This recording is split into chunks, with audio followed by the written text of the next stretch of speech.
என்னதான் வாழ்க்கையில் நம்ம இறைவனோட தன்மையில் தெய்வத்தோட அனுகிரகத்தில் எந்த எதிர்ப்பும் எந்த எதிரிகளையும் நினைக்கக்கூடாது, என்னமோ பண்ணிட்டு போகிறாங்க அப்படின்னு ஒதுங்கி வாழ்ந்தாலும் அவர்கள் நம்மளை தேடி நம்மளுக்கு வம்பிழுக்கிறதும் நம்மளுக்கு பிரச்சனை கொடுக்கறதும் எத்தனையோ விஷயத்தில் நேரடியாகவும் மறைமுகமாகவும் அவங்களோட எதிர்ப்பை நம்மளுக்கு காமிச்சிட்டே இருப்பாங்க. அப்படி உள்ளவர்களை நம்மளை எப்படி தான் சமாளிக்கிறது அப்படின்னா அதுக்கான ஒரு சிறந்த பதிவு தாங்க இது. ஏன்னா இது முன்னோர்கள் காலத்திலிருந்தே அது மிகப்பெரிய சக்ஸஸ்ஃபுல்லான ஒரு கடைப்பிடித்துட்டு வந்த ஒரு பரிகாரம் தான் அது. அதனால் இது எளிமையான விஷயங்கள். ஒரு 3 விஷயங்கள் உங்களுக்கு சொல்கிறேங்க. எதிரிகளை சமாளிக்கிறதுக்கு, எதிரிகளோட எதிர்ப்பில் இருந்தோ அவர்களோட பார்வையில் இருந்தோ நம்ம எப்பவுமே விலகி தான் இருக்கணும். ஆனால் அவர்கள் கூட நம்ம புழங்கக்கூடிய சூழலும், கல்யாணம் காட்சினா ஒன்றா பார்த்துக்கிறதும் படைக்கிறதும் பிடிச்சிக்கிறதும் நேரடியாக பார்வைப்பட்டாலே போதும். அது அவ்வளோ தூரம் அது விஷத்தன்மையோடு வேலை செய்யும். ஏன்னா அவர்களோட எண்ணங்கள் இருக்கக்கூடியது எல்லாமே இவங்க நல்லா இருக்கக்கூடாது அப்படிங்கிறது தான். எல்லா வழிகளிலையுமே அவர்கள் அதைய எப்படி இவங்களுக்கான வாழ்க்கையை நம்ம சீரழிக்கலாம் அப்படிங்கிற ஒரு நோக்கத்தோடு தான் இருப்பாங்க. நம்ம தனி மனிதர்கள் கிடையாது, நம்மளுக்குன்னு குடும்பம் குள்ள கட்டி வாழ்க்கைன்னெல்லாம் இருக்குது. அப்போ அதுக்கெல்லாம் பாதிக்கப்படையில் நம்ம பார்த்துட்டு இருக்க முடியாதுல்ல. இப்போ அதில் இருந்தெல்லாம் எப்படி இது வெளியே நம்மளுக்கான வாழ்க்கையில் இவர்களையெல்லாம் சமாளிக்கிறது, இந்த விஷயத்திலிருந்து எப்படி அந்த எதிர்ப்புகளை நம்ம கையாளுறது அப்படிங்கிறது நம்மளுக்கு நிறைய கேள்விகளும் பிரச்சனைகளும், எங்கெங்கேயோ போய் விழுந்து கும்பிட்றோம், வேண்டிக்கிறோம், மாளாத ஒரு பெரிய பிரச்சனையை அப்படியே நெஞ்சில் வச்சுட்டு எங்கெங்கேயோ போய் அழுது வேண்டுறோம். ஒரு விஷயம் நடக்கும், ஒரு விஷயம் நடக்காது. திரும்ப திரும்ப அந்த விஷயங்களில் அவர்கள் நம்மளுக்கான எதிர்வினை ஆற்றிகிட்டே இருப்பாங்க. அதில் முக்கியமானது என்ன அப்படின்னா தெய்வக்கட்டு. இந்த தெய்வத்தவே அவங்க கட்டி போட்டுருவாங்க. ஆக்சுவலி அது கிடையாது. தெய்வத்தை எவனாலையும் யாருனாலையும் கட்டுப்படுத்த முடியாது, கட்டி போட முடியாது. ஒரு விஷயந்தான் அதில் நல்ல சூட்சமமாக நீங்கள் புரிஞ்சுக்கணும். தெய்வத்துக்கிட்ட நம்ம போய் அணுகி வேண்டும் பொழுது நம்மளுடைய வேண்டுதலை அவர்கள் கட்டி போட்டுருவாங்க. நம்மளை கட்டி போடுறது தான் அது. நம்மளுடைய அனுகிரகத்தை தெய்வத்துடன் போய் முறையிடாத அளவுக்கு நம்மளுக்கு தடுப்பு போட்டுருவாங்க. நம்மளுக்கும் தெய்வத்துக்கு இடையில மிகப்பெரிய ஒரு தடுப்பு அவர்கள் உருவாக்கிடுவாங்க.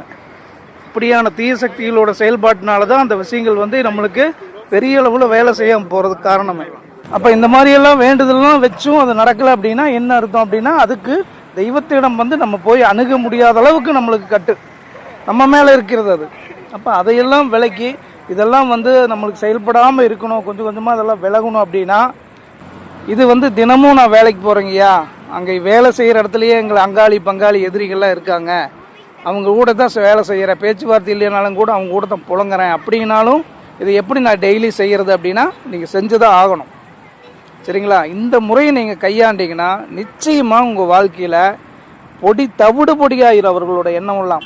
இது நல்லா கேட்டுங்க, யாரையும் அழிப்பதற்கல்ல, யாரையும் கெடுப்பதற்கல்ல, யாருக்கும் கெடுதல் செய்வதற்கல்ல, யாருடைய வாழ்க்கையும் வீணடிக்கிறதுக்கல்ல.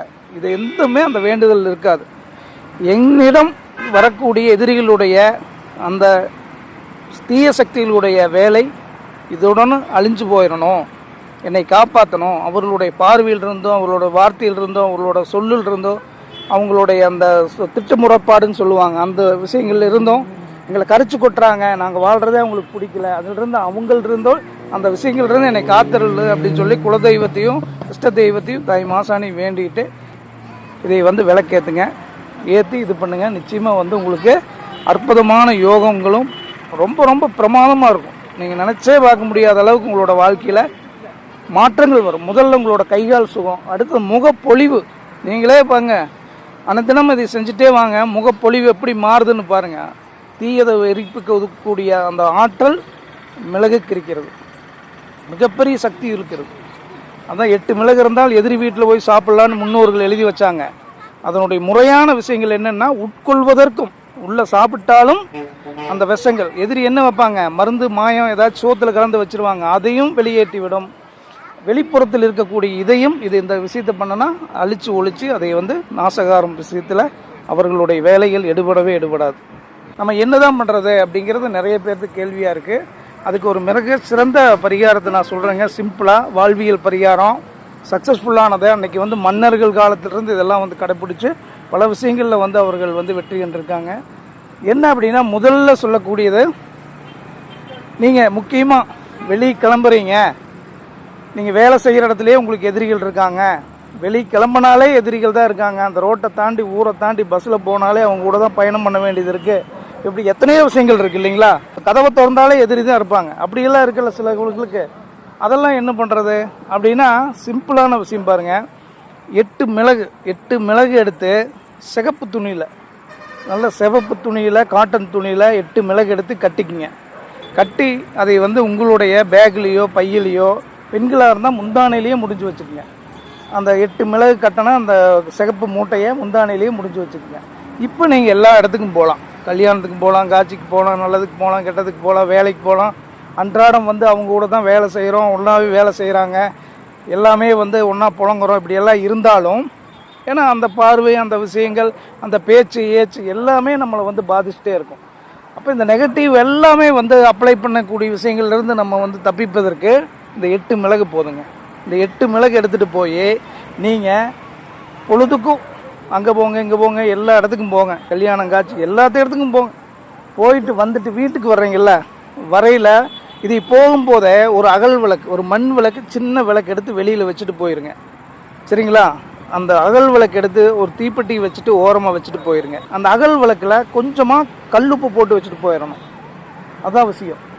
இப்போ அங்கே போயிட்டு வர்றீங்கள, வந்த உடனே என்ன பண்ணணும், அந்த மூட்டையை அவுத்து தலையை சுற்றி வாசப்படியில் உள்ளே போயிடக்கூடாது, வீட்டுக்குள்ளே போயிடக்கூடாது. வாசப்படியிலேயே நின்று 3 முறை வந்து இடப்பக்கமாக சுற்றணும், வலப்பக்கமாக சுற்றக்கூடாது. ஏன்னா வந்து உங்களுடைய அந்த நெகட்டிவ் கழியணும் அப்படின்னா உங்களுடைய இடப்பக்கமாக சுற்ற வேண்டும். இடப்பக்கமாக 3 முறை சுற்றிட்டு மேலேருந்து உங்களுக்கு நெத்தியிலிருந்து பாதம் வரைக்கும் உங்களோட உடம்புல அதை அப்படியே வந்து தடவி எடுத்துக்குங்க. அப்படியே பற்ற மாதிரி கால் வரைக்கும் 3 முறை பண்ணிவிட்டு அப்புறம் எடுத்துகிட்டு கையில் எடுத்துகிட்டு 3 முறை அதில் வந்து எச்சில் துப்புவாங்கல்லைங்க, தூன்னு அந்த திருஷ்டிக்கு அந்த மாதிரி துப்பிட்டு அந்த அகலில் வச்சுட்டு தீப்பெட்டி எடுத்து அதை பற்ற வச்சுருங்க. பற்ற வச்சு நல்லா எரியுறது இல்லைங்க, எரிகிறது நல்லாவே பாருங்கள். ஃபுல்லாக எரியட்டும். எரியில் வந்து வெடிப்பு, அந்த சவுண்டு இதெல்லாம் வரும். எல்லாம் எரிஞ்ச பின்னாடி அப்படியே கொண்டு போய் அதைய தண்ணி ஊற்றி தூரமாக கொஞ்சம் வெளியில் வாசலுக்கு அந்த பக்கம், அதாவது இதை ஊற்றுறது எங்கே தெரியுமா ஊற்றணும், ஜலமூலையில் ஊற்றிடக்கூடாது. அதாவது ஈசான மூலைன்னு சொல்லக்கூடிய வடகிழக்கு பகுதியில் ஊற்றிடக்கூடாது. அதே மாதிரி குபேர மூலையில் ஊற்றிடக்கூடாது. நல்லா கேட்டுக்குங்க. அதாவது தென்மேற்குலையும் இதை கொண்டு போய் கழுவி ஊற்றிடக்கூடாது. அதே மாதிரி வடகிழக்குலையும் இதை கொண்டு போய் கழுவி ஊற்றிடக்கூடாது. ரொம்ப சிறப்பானது என்ன அப்படின்னா வாய் மூலை, அதாவது வடமேற்கு மூலை, அங்கே அதை கழுவி விட்டுறலாம். சரி, வடமேற்கு மூலையெல்லாம் இல்லைங்க, பக்கத்தில் அது அடுத்தவங்க வீடு, என்னோடய காம்பவுண்டுக்கு இல்லை அப்படின்னா நீங்கள் என்ன செய்யலாம், தென்கிழக்கு, தென்கிழக்கு மூலை என்னது, அக்னி மூலை, அங்கே போய் கழுவி விட்டுக்கலாம். சரிங்களா? கழுவி விட்டுட்டு கைகாலெல்லாம் வந்து நல்லா கழுவிட்டு, கைகாலெல்லாம் உதறிட்டு வீட்டுக்குள்ளே வந்து ஒரு நல்லா வந்து மனசார வேண்டிட்டு தெய்வத்து முன்னாடி ஒரு விளக்கு போடுங்க. விளக்கு போட்டு கும்பிட்டுக்குங்க. இதை நீங்கள் முக்கியமாக பண்ணுங்கள். அதனால் எதிரிகளை எதிர்ப்பதற்கும் அவர்களை கையாளுவதற்கும் எளிமையான மனிதர்கள், நம்மளுக்கு முன்னோர்கள் கற்றுக் கொடுத்த பாரம்பரியமான பல ஆயிரம் ஆண்டுகளாக நம்மளுடைய சித்தர்களும் ஞானிகளும் முன்னோர்களும் வகுத்து வைத்த இந்த ஒரு அற்புதமான முறையை நீங்கள் வந்து பின்பற்றுங்க. மிக சிறப்பான முன்னேற்றம் உங்களுக்கு கிடைக்கும். 16 செல்வங்களுடன் உங்கள் வம்சாவளி தலைத்தவங்க தாய் மாசாணி துணை இருந்து காத்திருவாளுங்க. குருவே சரணம். தாய் மாசாணியை போற்றி போற்றி. நன்றி, வணக்கம்.